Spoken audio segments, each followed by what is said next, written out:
अस्सलाम वालेकुम नाज़रीन, मैं हूं रिजवान जाफर। सवाल है पाकिस्तान का और इस वक्त पूरे पाकिस्तान की नज़रें जो हैं वो इस्लामाबाद पर हैं कि मौलाना फजलुर रहमान साहब का जो ये जलसा है ये कहाँ धरने में तब्दील हो रहा है या मुल्क गिर एहतजाज में। और जिस वक्त हम आपके साथ इस वक्त लाइव हैं तो दूसरी जानिब मौलाना भी अपनी तकरीर में लाइव हैं और आहिस्ता आहिस्ता हमारे साथ सामने भी तफसीलात आ रही हैं कि वो क्या अपने खिताब में कह रहे हैं। और अब देखना यह है कि ये एक बड़ी तादाद जो मौलाना फजलुर रहमान ने, उनकी पार्टी ने जमा कर ली है, इसका अगला जो रुख है वो किस जानिब होगा। गेस्ट का तारुफ कराऊंगा जो हमारे साथ मौजूद हैं। इस्लामाबाद स्टूडियो में हमारे साथ हैं जनाब सेनेटर हाजी गुलाम अली साहब, जमीयत उलमा इस्लाम फजलुर रहमान ग्रुप के अहम रहनुमा हैं, federation of Pakistan chamber of commerce के साबिक सदर भी हैं। सर अस्सलाम वालेकुम। और हमारे साथ मौजूद हैं स्टूडियो में सरदार नज़ाकत अली जो कि लीडर हैं पाकिस्तान पीपल्स पार्टी के। सरदार साहब आपको खुशामदीद कहते हैं और ख़ासतौर पर कश्मीर के हवाले से और पाकिस्तान तहरीक इंसाफ के रहनुमा अभी चंद लम्हों में हमें ज्वाइन करेंगे। हाजी साहब आपसे आगाज़ करते हैं। जो अभी तकरीर शुरू हुई मौलाना की, उसमें सबसे इम्पोर्टेंट जो बात उनके नज़दीक थी वो इलेक्शन का ही ज़ख़म, वो ऐसा लग रहा है कि वो अभी तक भरा नहीं है। और उनका तमाम तर बात यही थी कि जनाब इलेक्शन में धांधली हुई और जो है धांधली के ज़रिए जो है ये हुकूमत बनी। लेकिन उसके बावजूद वो किसी ना इलेक्शन ट्रिब्यूनल में जाएंगे, ना इलेक्शन जो है वो कमीशन में जाएंगे, क्योंकि वो खुद अपनी तकरीर में अभी फरमा रहे हैं कि वो आपकी पार्टी से भी ज़्यादा मजबूर इदारे हैं और कहीं अगर कोई फैसला होगा तो पार्लिमानी कमेटी करेगी। तो ये आप नहीं समझते कि इस वक्त जो मुल्क की सूरत हाल है FATF के हवाले से, इकनॉमी के हवाले से, कश्मीर कॉज की बात करें, अफगानिस्तान में आप सूरत हाल देख सकते हैं, उसमें मौलाना साहब ने और मुश्किल में डाल दिया है हुकूमत को नहीं बल्कि हाजी साहब पाकिस्तान को। क्या कहेंगे? बिस्मिल्लाहिर्रहमानिर्रहीम। रिजवान भाई आपने ठीक कहा, असल बात ये नहीं है।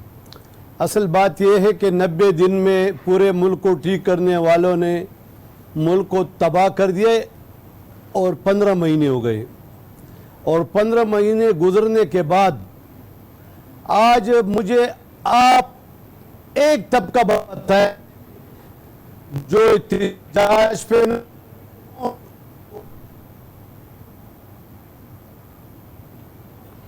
जी सर, मैं आपकी तरफ वापस आता हूं। थोड़ा सा आवाज़ में आपके मसला आ रहा है, जब तक आपकी आवाज़ ठीक होती है। सरदार नज़ाकत अली साहब फरमाइए कि आप क्या समझते हैं, पाकिस्तान पीपल्स पार्टी जो है अब अगले पड़ाव में हर जगह एक अददी लिहाज से जो है वो साथ होगी JUIF के? देखें रिजवान, इसका तो फैसला ज़ाहिर है जो है राबर कमेटी करेगी और पाकिस्तान पीपल्स पार्टी, मुस्लिम लीग नून और जितनी अपोजिशन की जमातें, JUI और हमारे साथ जितनी अपोजिशन की पॉलिटिकल पार्टीज़ है वो सारी मिलके इस चीज़ का फैसला करेगी। लेकिन मैं एक चीज़ आपको बताऊं, जिस तरह चेयरमैन पाकिस्तान पीपल्स पार्टी बिलावल भुट्टो जरदारी साहब ने आज रहीम यार खान में कहा कि जो हुकूमत का एटीट्यूड है और जो जिस तरह वो गैर जिम्मेदाराना रवैया है अपोजिशन के साथ, और इमरान खान साहब की डे 1 से आज तक जो कंटेनर पे उतरे नहीं है, वो वही कंटेनर की स्पीच, वो चाहे मुल्क के अंदर हो, गिलगित में हो या पाकिस्तान के किसी कोने में हो, कश्मीर के हवाले से वो एक में अगर यही रवैया रहा तो पाकिस्तान पीपल्स पार्टी जो अपोजिशन की जमातें फैसला करेगी। अभी 31 अक्टूबर की तारीख बहुत अहम थी कि जब बाकायदा तौर पे जो मैप्स थे इंडिया के वो तब्दील हुए और उन्होंने वो कि हमारी तरफ से भरपूर मजम्मत भी आ गई, दफ्तर खारजा की तरफ से बात भी सामने आ गई कि बहुत गलत किया गया और लद्दाख को और जम्मू कश्मीर को 2 हिस्सों में बांट दिया गया गवर्नर्स के। और फिर बस आप क्या समझते हैं कि जो एहतजाज पाकिस्तान की तरफ से होना चाहिए था, जिस तरह का एक रिएक्शन वो जो है इस जलसे या इस धरने की वजह से अपोजिशन पार्टीज़ के या मौलाना फजलुर रहमान के मीडिया भी वो उस तरह से हाईलाइट नहीं कर सका? देखें, बात सिर्फ हाईलाइट की नहीं है। जब इमरान खान साहब की स्पीच हुई तो पूरे पाकिस्तानियों ने मिठाइयाँ बांटी, बिलखुसूस एक सियासी जमात ने तो भंगड़े डाले और हार इमरान खान साहब को डाले। इस्लामाबाद जब वो वापस पहुंचे ऐसा लग रहा था कि कोई दुनिया फतह, कश्मीर फतह करके आ रहे हैं। लेकिन अनफॉर्चुनेट है कि जिस तरह कराची से लेके खैबर तक लोगों ने एक इमरान खान को मैंडेट दिया था कश्मीर के हवाले से कि जाके इंटरनेशनल कम्युनिटी से बात करें और कोई बोल्ड स्टेप लें, लेकिन इमरान खान बेसिकली ज़ाहिर कमजोर तरीन मैं समझ रहा हूँ कि इमरान खान को इक़्तिदार में इसीलिए लाया गया कि कश्मीर को ज़ाहिर हिंदुस्तान के अंदर उसको सॉफ्ट कॉर्नर मिलेगा। ये तकरीरें करने से कुछ इमरान खान आज तक कोई नहीं ले सके।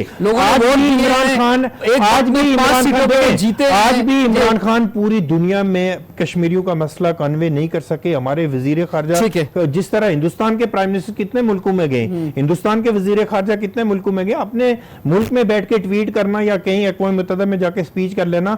मैं आज संजीदगी से ये बात कहता हूं कि इमरान खान को पाकिस्तान के इक़्तिदार में लाना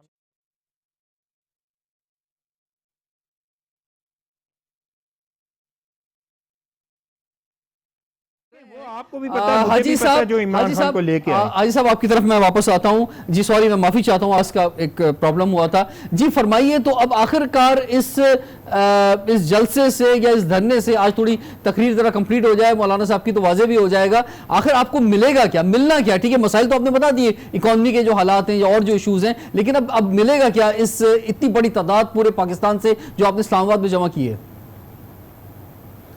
देखिए, हमें कुछ मिलना और लेना नहीं है। हमने 22 करोड़ आवाम के मुश्किलात के खात्मे के लिए निकले हैं। तमाम सियासी जमातें इस बात पे मुत्तफिक है। आज कोई जमात इस चीज़ से इनकार नहीं कर सकता कि मौजूदा हुकूमत मुस्ताफ़ी हो और आज़ादाना और मुनसफ़ाना इलेक्शन कराए। इस 2 पॉइंट पर तमाम सियासी जमातें मुत्तफिक है। और देखिए, जिस तरह आपने कहा कि इमरान खान साहब ने बहुत अच्छी तकरीर की, तो ये मुझे बताओ कि इमरान खान ने जो 500 तकरीरें पाकिस्तान के कंटेनर पर की थी, उसमें एक पूरा कर दिया? उसने कहाँ गए 50 लाख घर, कहाँ गए 1 करोड़ नौकरियां, कहाँ गए 50 रुपए पेट्रोल फी लीटर, कहाँ गए 40 रुपए पर केजी ऑयल, कहाँ गए और सहूलतें जो कौम को दे रही थी? उसने तो कहा था कि 50 रुपए लीटर दूंगा, आज 113 रुपए में दे रहा है। तो इसी तरह तकरीर उधर भी की थी कि भाई कश्मीर का ये मसला है, इधर आके कश्मीर हवाले कर गया। तकरीरों से देखो कुछ नहीं बनता। तकरीरों से अगर कुछ बनता है तो मेरे ख्याल में सबसे ज्यादा तकरीरें तो आप एंकर साहिबाना से करते हैं। तो क्या आप कुछ मसले मुल्क के हल हो जाएंगे? नहीं, लेकिन आपके इस जलसे से, आपके इस धरने से क्या मसले हल हो जाएंगे? सवाल तो ये भी है ना।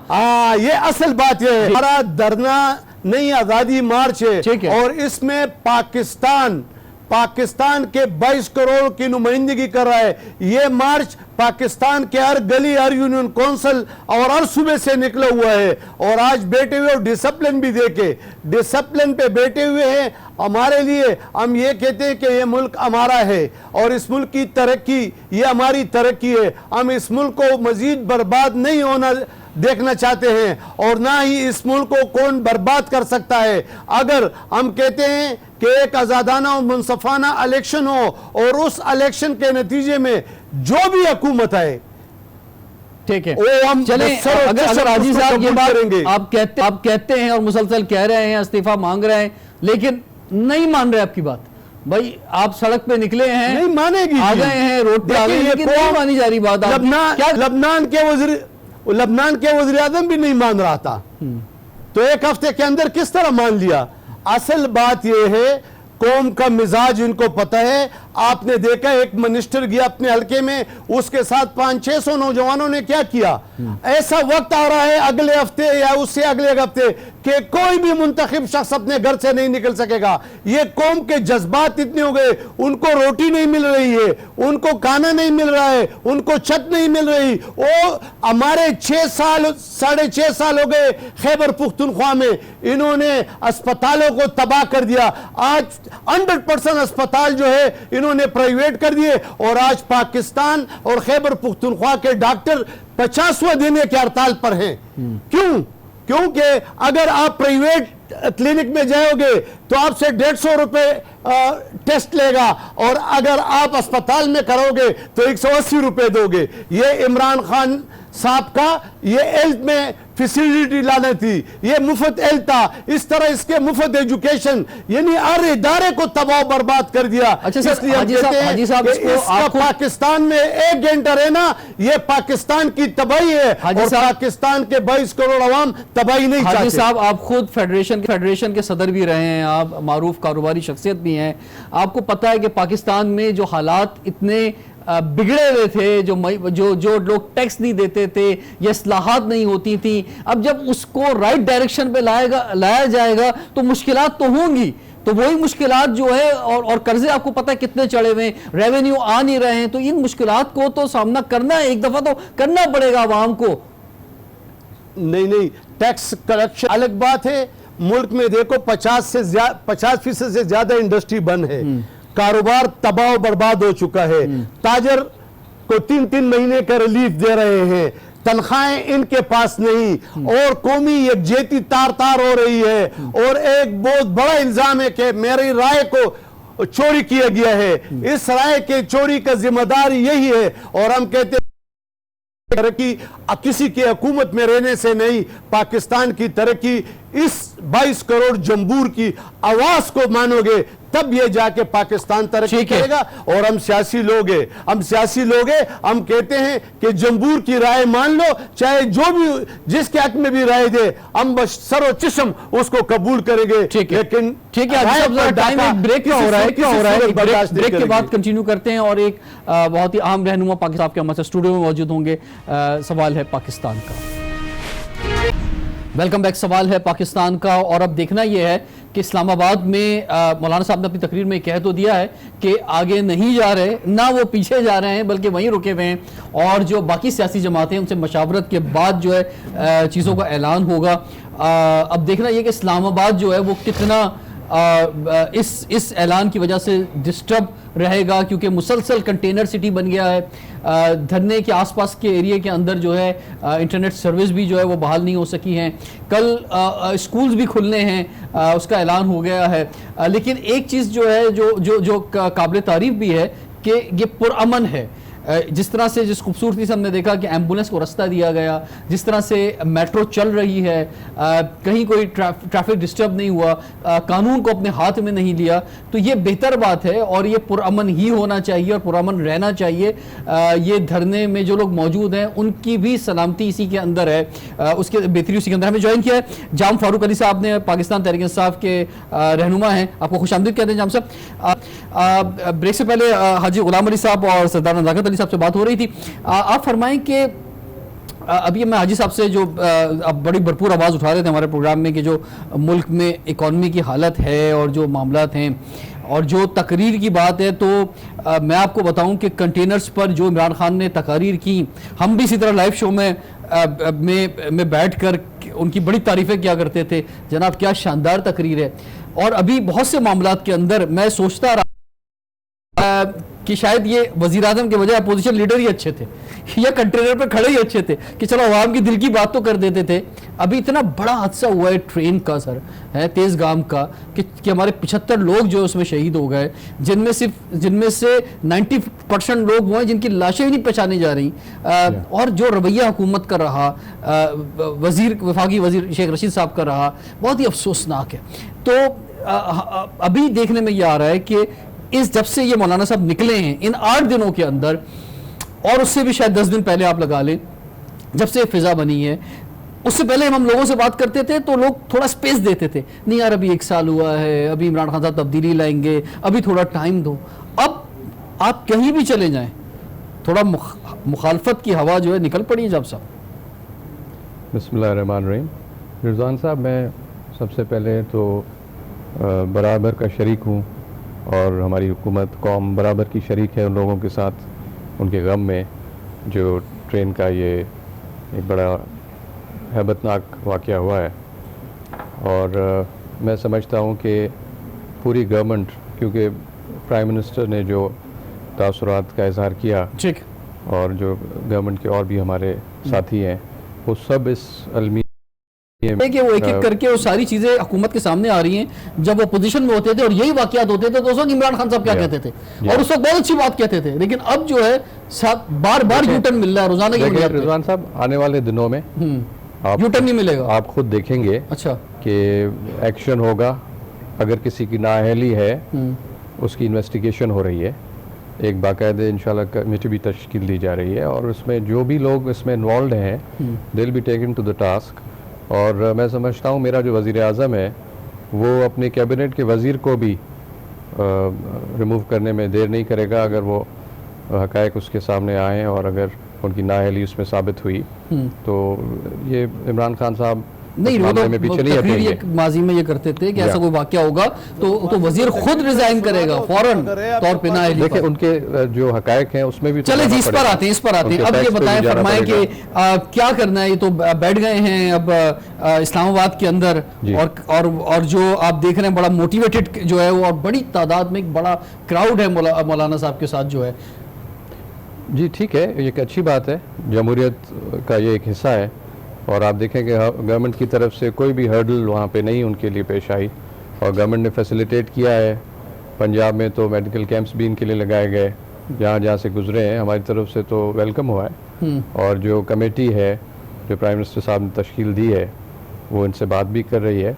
पुरअमन तरीके से चीज़ें हो रही हैं, ये जमहूरियत का हिस्सा है, हर किसी को हक है एहतजाज करने का। लेकिन उसके साथ साथ मैं ये भी कहता चलूँ कि कश्मीर की आने वाली नस्लें इन दोस्तों को कभी माफ़ नहीं करेंगी क्योंकि इन्होंने उनका केस दुनिया में सैबोटाज करने की भरपूर कोशिश की है और जिसका मुझे बड़ा दुख है और ये वक्त मौजू नहीं था और आगे भी मराइल। मैं ये सवाल हाजी साहब की तरफ लेके जाऊंगा, उससे पहले सरदार साहब ये फरमाएं कि आज भी जो ट्वीट हुआ है वजीर आजम की जानिब से और जो मुसलसल बात आ रही है कि ये लोग कुछ नहीं चाहते, ये सिर्फ 3 लफ्ज चाहते हैं, NRO, ये सब कुछ इसलिए हो रहा है।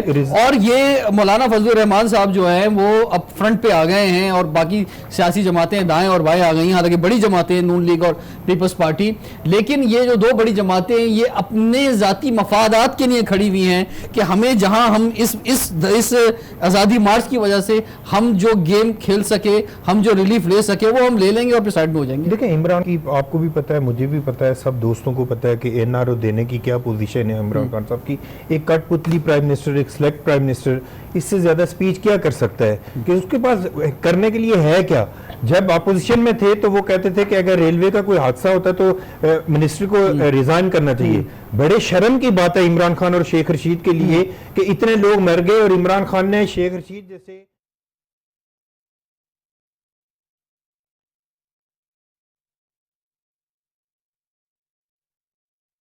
क्या इस्तीफा देंगे। और ये कश्मीर की बात कर रहे हैं, कश्मीर के तो को बेचने वाले ये लोग हैं। आज भी मकबूजा कश्मीर की लीडरशिप से अगर पूछें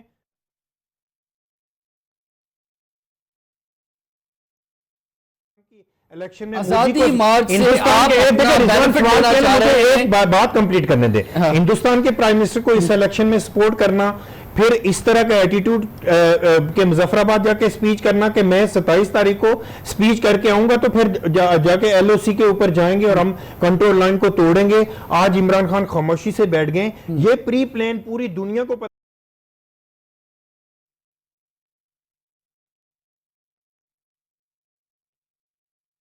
का किरदार अदा करें और कश्मीर को तकसीम किया गया। बिल्कुल मैं आपको बताऊं ना, NRO का इमरान खान अभी खुद NRO मांग रहे हैं। मैं आपको बताऊं इमरान खान अभी जो इमरान खान के अंदर हैं, इमरान खान के जो अंदर जाने वाले हैं, इमरान खान को रिलीफ दिया जाए मेरे आज ये गवर्नमेंट अच्छी हो जाएगी। पार्टी आज मौलाना साहब जिस तरह माजी में एक मजहबी रहनुमा थे खाली, उनको आप जो है नहीं तस्लीम करते थे, नहीं खड़े होते थे उनके साथ जो है दोबारा वही पोजीशन पे आ जाएंगे। आप मेरी सुन लें, अपोजिशन सारी 9 जमातें अपोजिशन के साथ हैं और पाकिस्तान पीपल्स पार्टी डे 1 से अपने पाकिस्तान के इदारों से विक्टिमाइज होती रही, पाकिस्तान की पॉलिटिकल फोर्सेस से विक्टिमाइज होती रही है। आज भी हमारे बहुत सारे सीनियर रहनुमा जेलों के अंदर हैं। कोई NRO नहीं मांग रहे और ये सिलेक्टर हाजी साहब मुझे ब्रेक के बाद जाना है, लेकिन उससे पहले और फिर उसके ब्रेक के बाद फिर आपसे ही आगाज करेंगे, फिर तफसील से थोड़ी सी बात हो सकेगी। लेकिन अभी मुख्तसर सिर्फ ये फरमाए कि ये कश्मीर के हवाले से, कि क्योंकि आपने देखा 31 अक्टूबर का दिन बड़ा अहम था कि जब जो है लद्दाख और मकबूजा जम्मू कश्मीर, उन दोनों को इंडिया ने अपने मैप के अंदर शामिल कर दिया, वहां पे गवर्नर्स तैनात कर दिए, और इस वक्त जो है यूनाइटेड नेशंस पे बहुत बड़ा सवाल जो है उठ गया है कि यूनाइटेड नेशंस क्या कर रहा है। और ऐसे मौकों पे जब ये डिबेट होनी चाहिए थी, हमें इस मौजूद में प्रोग्राम करने चाहिए थे, हम आपकी आजादी मार्च पे प्रोग्राम कर रहे हैं और आजादी मार्च मीडिया में दिखाया जा रहा है। कोई फर्क ही नहीं पड़ता प्रोग्राम करने से सर। देखिए, ये तो अगर आप खुद इमरान खान साहब का जो किताब उन्होंने लिखा है, और अगर आप पहले मुझे कहते तो मेरे पास ये व्हाट्सएप था, मैं आपको भेज देता कि उस किताब में वो सफ़ा नंबर भी है जिसने वो कश्मीर का नक्शा उसने आज से 10-12 साल पहले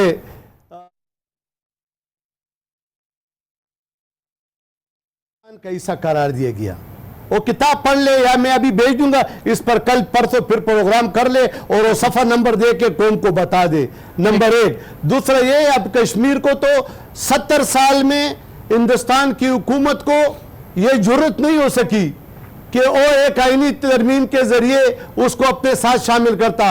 अब तो चंद दिन पहले, 2-4 दिन पहले उन्होंने कश्मीर को 2 हिस्सों में भी तकसीम कर दिया जी।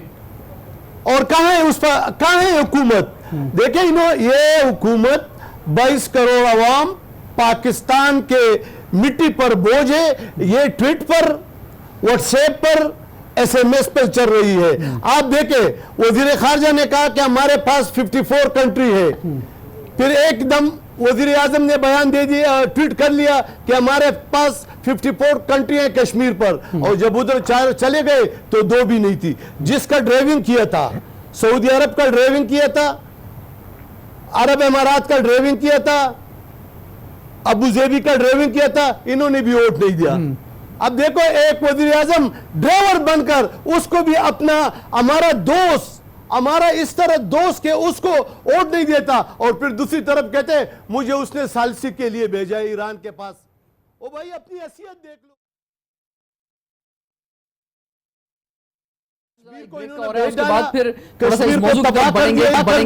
कश्मीर कि अगर यहाँ पे बैठना है इस्लामाबाद पे, पेशावर मोड़ पर, तो दिन तक जो है लोग बैठ सकते हैं क्या? अभी वैसे मौलाना साहब की हमने जब तकरीर अभी लाइव हम देखी तो उसके बाद यही जज्बा जो है उभारा गया और पूछा गया वहाँ जो लोग थे कि भाई कब तक बैठोगे, कब तक बैठ सकते हो, तो किस वक्त तक जो है वहाँ पे लोग बैठ सकते हैं और कितनी बड़ी तादाद में बैठ सकते हैं, और ख़ास तौर पर जो 9 अपोजिशन की जमातें मौलाना साहब के साथ हैं वो किस हद तक जो है साथ देंगी और कब तक देंगी। ब्रेक के बाद कंटिन्यू करते हैं सवाल है पाकिस्तान का।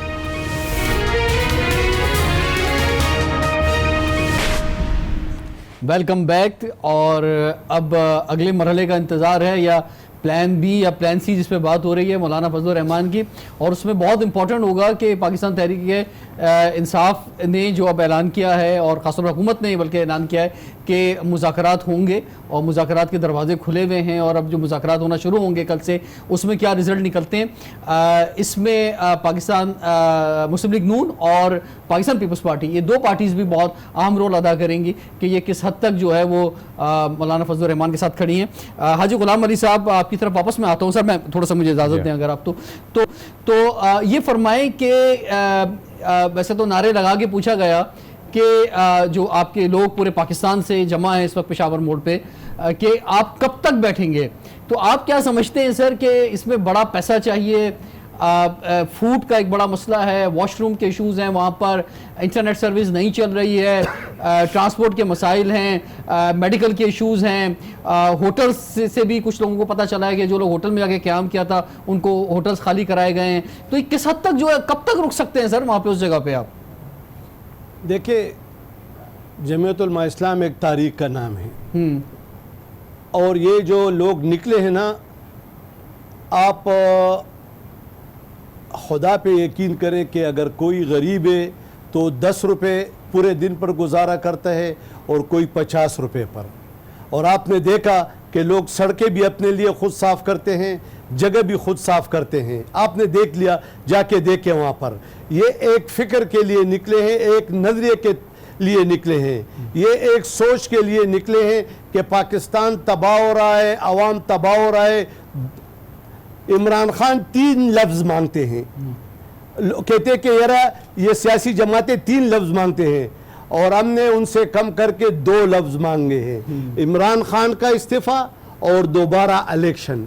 सर मुझे इसके फरमाइए कि बगैर- लोग जो निकले हैं इस वक्त, दुनिया ये कह रही है ये बैठे होंगे, ये बैठे ये हैं, जो बैठे आपके साथ होंगे। आ गए हैं लोग, ये इनका अपना तो कोई नजरिया ही नहीं है, अपनी तो कोई सोच ही नहीं है, ये तो फॉलोवर्स हैं, सोच भी- मदरसे के ज्यादातर नो, लोग नो, हैं, नो, नो। इन्हें तो जो बोल दिया गया इन्होंने वो करना नहीं, है। आप पता नहीं देख कितने ले, लोगों को पता भी होगा, इसमें नहीं पता होगा वो किस लिए आए वहां पर। नहीं, देखो चीजें हैं, अगर मौलाना साहब या हमारा कोई साथी तकरीर करता है उसके जज्बात देखो इसमें ताजर है, इसमें वकील है, इसमें किसान है, इसमें अवाम है, इसमें जमीयत उलमा इस्लाम के कारकुन है, इसमें पीपल पार्टी के कारकुन है, इसमें मुस्लिम लीग के कारकुन है, अचकजई साहब के ANP के हैं, आफ्ताब अहमद खान शेरपो के, सारे आके स्टेज पे तकरीरें करते हैं। ऐसी कोई बात नहीं है। असल बात यह कि ये उस वक्त तक बैठेंगे। देखो अगर ये मुल्क के साथ मोहब्बत रखते हैं, अगर ये मुल्क की तरक्की चाहते हैं, तो ऐसा ना हो कि पूरा मुल्क लॉकडाउन हो जाए और पूरे मुल्क को हम डी चौक बना दे। इसलिए हम बड़े तामुल से आईनी और कानूनी दायरे में रहते हुए बिल्कुल एक सही मुतालबा हमने किया। और आज देखो और लोगों ने भी फोन किए, चौधरी शुजात साहब ने भी फोन किया, और हो सकता है कि ये लोग इस्तीफा पे मंजूर राजी हो जाएं, और अगर नहीं तो फिर तो ये इस्तीफा आवाम के दबाव पर देंगे। नहीं, मैं सर जिस तरह सवाल मेरा पूरे था, कितने दिन तक बैठ सकते हैं, कितने दिन तक कि एक साल से बैठेंगे। अच्छा जब तक इस्तीफा नहीं आया, जब तक इस्तीफा नहीं ठीक है। आया। हाजी साहब मैं आपकी तरफ वापस आऊंगा, आपकी तरफ बढ़ते जाम साहब भाई। 126 दिन जब PTI बैठ सकती है और वो भी डी चौक पे बैठ सकती है, तो ये तो कह रहे हैं कि हम पार्लियामेंट को डिस्टर्ब नहीं करना चाहते, हम डी चौक नहीं जाना चाह रहे, अभी तो फिलहाल यही है पहला मरहले के अंदर, तो ये भी बैठ सकते हैं 126 दिन। और आप तो इमरान खान साहब तो खुद कहते थे कि अगर आप चंद लोग भी जमा कर सकते हो और आप आ सकते हो इस्लामाबाद, तो आओ, हम तो खुद कंटेनर मुहैया करेंगे, हम तो खुद जो है खाना देंगे। तो क्या आप PTI का इरादा है कुछ खाना भिजवाने का? देखिए जी, मेहमान नवाजी तो आपको पता है हमारी ट्रेडिशन में है, अच्छा। पाकिस्तानी इसकी, तो बड़ी खुशी होगी खाना भेजने में। और उनका अपना मुल्क है, जितने दिन चाहे रहें, बस अमन अमान कायम रहे। और मैं देखूंगा कि कल का सूरज जब तुलू होगा तो मैं देखूंगा कि कितनी ऑपोजिशन की जमातें इनके साथ खड़ी हैं, ये भी आपके सामने आएगा। और मैं उसके साथ साथ भाई साहब का एक जवाब देना चाहूँगा कि इमरान खान साहब की, उन्होंने कहा कि क्या हैसियत है। इमरान खान की वो हैसियत है कि इमरान खान पिछले काफ़ी महीनों से ना करके बैठा हुआ है। अगर आज इमरान खान हाँ कर दे तो ये सारी मार्च वार्च हर चीज़ जो है आपकी खत्म हो जाएगी और मुल्क में बड़ा सब कुछ अच्छा हो जाएगा। कह रहे थे थोड़ी देर पहले इमरान खान आपके पास तो इतने इख्तियारात ही नहीं, मैं ऐसा ना हो कि आप ये समझे मैं कह रहा हूं। इमरान खान साहब की वजह से, इमरान खान साहब की वजह से जिन लोगों ने मुल्क की दौलत को लूटा है, वज़ीर-ए-आज़म के हाथ में है एनआरओ देना। रिजवान साहब, जिन लोगों ने मुल्क की दौलत को लूटा है, कहते हैं कि सारे केसेस पिछली हुकूमत ने बनाए थे, ये जो नैब के अंदर केसेस चल रहे हैं ये हमने नहीं बनाए हैं, ठीक है, ये तो सब इदारे खुद मुख्तार है। तो जब इदारे खुद मुख्तार है तो फिर एनआरओ खुद से कैसे दे देंगे? इदारे खुद मुख्तार तो है, मगर उसके साथ साथ देखिए, he is the Prime Minister of Pakistan. You cannot forget that, and he has a very important role to play. और Imran Khan has put his foot down. Imran Khan किसी भी मुल्क के लुटेरे को इजाजत नहीं देंगे कि वो इस तरह से एक सेफ पैसेज के साथ चला जाए। आपने मुल्क की दौलत लूटी, आप वापस करें और आप जाएं। जाम साहब, आप खुद उसके साथ साथ एक और चीज़ मैं रुज़ान साहब ऐड भी करना चाहूँगा कि इमरान खान की हैसियत की बात की, तो मुझे बताएं कि इनके लीडर की क्या हैसियत है जो ईंट से ईंट बजा रहे थे और काफी साल फिर गायब हो गए और फिर उस आर्मी चीफ का इंतजार किया कि वो रिटायर करें। अगर ये गलत थे तो आपने तो नई मिसालें कायम कर दी हैं ना। अगर लीडरशिप, अगर पाकिस्तान की आवाम ने तो इमरान खान साहब को वोट इसलिए दिया था क्योंकि वो इनकी, रिजवान साहब, इनकी लीडरशिप की पोजीशन तो ये है कि लाड़काना भुट्टो साहब का गढ़ हार गए, बात मेरी सुनो। भुट्टो साहब का गढ़ हार गए, थोड़ा सा मुझे भुट्टो साहब का गढ़ हार गए और फिर वो मौलाना फजल रहमान साहब के साथ पीछे खड़े हुए हैं।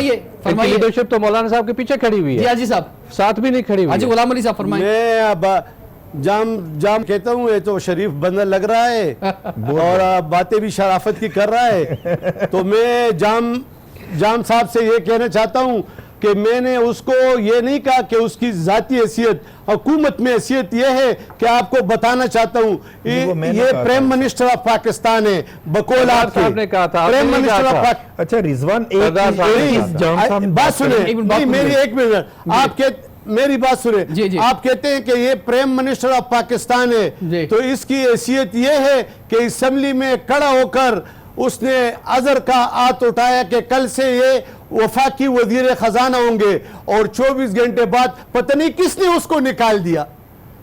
तो आप खुद बताएं कि उसकी क्या हैसियत है, आप खुद बताएं। ठीक है ठीक है, मैं हाजी साहब आपकी तरफ आऊंगा। जी जी सरदार साहब। रिजवान जाम साहब हमारे भाई हैं, बहुत काबिल एहतराम है, लेकिन मैं इनको इमरान खान साहब की एक स्टेटमेंट याद दिलाता हूँ। तो इमरान खान साहब ने अपनी तरह इशारा करके कहा था कि अगर इतने लोग अगर कोई जमा कर ले और मेरे अंदर अगर गैरत हुई, उन्होंने कहा मेरे अंदर गैरत है, ये भी उन्होंने कहा था, लेकिन उन्होंने कहा था कि मेरे अंदर अगर गैरत हुई तो मैं इस्तीफा दे दूंगा। तो आज हम नहीं कह रहे, हम इमरान खान साहब के काल को याद दिलाते हैं। बाकी मैं आपको एक चीज बता दूं ना, इन्होंने चेयरमैन साहब की बात की, पीपल्स पार्टी की बात की।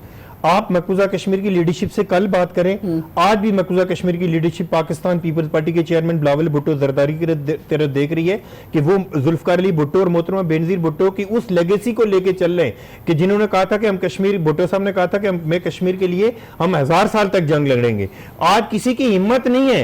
मोहतरमा बेनजीर भुट्टो पहली दफा जब प्राइम मिनिस्टर बनकर मुजफ्फराबाद गई, रिजवान इंटरेस्ट नहीं करना, जहां पे कश्मीरियों का पसीना गिरेगा वहां पे पाकिस्तानियों का खून बहेगा। तो ये किस तरह के प्राइम मिनिस्टर और वो किस तरह के प्राइम मिनिस्टर थे। आज मकबूजा कश्मीर की लीडरशिप पूछ रही है, लेकिन मैं सिर्फ ये कहना चाह रहा हूं कि आज इन दोस्तों को जितनी डिफिकल्टीज हो रही हैं आज पीटीआई को आगे डिफेंड करने में, बात है कि आज इनको फिरदौस आशिक अमान और शेख रशीद जैसे लोगों को भी डिफेंड करना पड़ता है। ठीक है, जो पहले चले आप ये फरमाएं सर कि आप खुद भी एक जमींदार हैं और बिजनेस कम्युनिटी से आपका भी बड़ा गहरा ताल्लुक है। मतलब आप खुद जानते हैं चीखें निकल गई हैं लोगों की। मतलब इस वक्त जो हालात हैं मार्केट में पैसा उड़ गया है कहीं, जो है ना, तो ये मतलब ये एक फिजा जो है, एक लहर जो है हुकूमत के खिलाफ इसीलिए आई है। हुकूमत का काम लोगों को देना भी होता है, सिर्फ लेना नहीं होता कि आप सही कह रहे हैं। लेकिन देखें, जहां आपने रिफॉर्म्स करनी है, जहां आपने पूरा स्ट्रक्चर चेंज करना है, स्ट्रक्चरल चेंज कर रहे हैं आप, and you starting from Aahista Aahista होगा ना मेरे भाई, एक वक्त में तो पूरा नहीं निचोड़ सकते ना, टाइम तो लगेगा ना जी। आप देखें जब अर्दोगन साहब टर्की में आए तो उनको भी तो कुछ साल लगे, कौम पे थोड़ा सख्ती आई, लेकिन एज अ पेट्रियट हम सबको थोड़ा वक्त देना चाहिए और नियत अच्छी है, एज एन ऑनेस्ट लीडर। अच्छा, बस मैं आखिरी सवाल हाजी साहब आपसे करना चाहूंगा, आप क्या समझते हैं किस हद तक पुरुमीद है कि आपका साथ जो है वो पाकिस्तान मुस्लिम लीग नून और पाकिस्तान पीपल्स पार्टी, खास तौर पे दो जमातों के बारे में पूछना चाहूंगा कि आप जिस हद तक जाना चाहते हैं ये आपका साथ देंगी, ये सिर्फ अपने मफादात या अपनी बार्गेनिंग या अपनी डील के लिए आपके साथ खड़ी हुई है, या फिर? देखिए, बेसित एक सियासी कारकुन जी, मैं ये समझता हूँ कि कोर कमेटी में तमाम सियासी जमातों का यूनानिमस इस पे इत्तेफाक हुआ है कि मौजूदा हुकूमत को जाना होगा और असर नो इलेक्शन होगा। इस 2 पॉइंट एजेंडे पर तमाम सियासी जमातों का इत्तेफाक है, इत्तेहाद है। अब उसमें हम ये नहीं चाहते, अगर एक लॉन्ग मार्च तो हो सकता है कि उसमें आपको भी सब बेनिफिट मिले, कि आपका ये जो टॉक शो है ज्यादा चलेंगे, तो हम ये कहेंगे कि लॉन्ग मार्च की वजह से आपका फायदा हुआ। अरे जरा किसी को फायदा हुआ, किसी को बनाना चाहते हैं, नुकसान होगा, प्रोग्राम करना चाहते हैं। लेकिन याद रखो तमाम सियासी जमातें एक पेज पर हैं।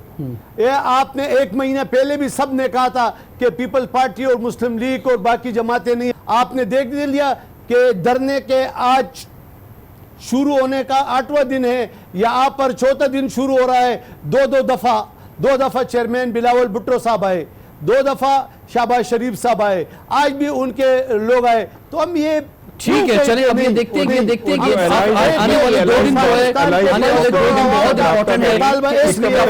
खासतौर पे जो मुज़ाकरात है हुकूमत के रहबर कमेटी के, वो बहुत अहम होंगे कि वो आगे पेशरफ्त होंगे, और हुकूमत को भी थोड़ा स्पेस देना होगा कि एक रास्ता दें मौलाना फजलुर रहमान को, ताकि ये जो एक डेडलॉक है या ये जो मसला है ये हल हो सके। मैं हाजी गुलाम अली साहब बहुत शुक्रिया अदा करता हूँ कि आप हमारे इस्लामाबाद स्टूडियो तशरीफ आए, और जाम फारूक साहब और सरदार नजाकत साहब आप हमारे साथ कराची स्टूडियो तशरीफ आए। Thank you very much. Jafar को इजाजत दीजिए। सवाल है पाकिस्तान।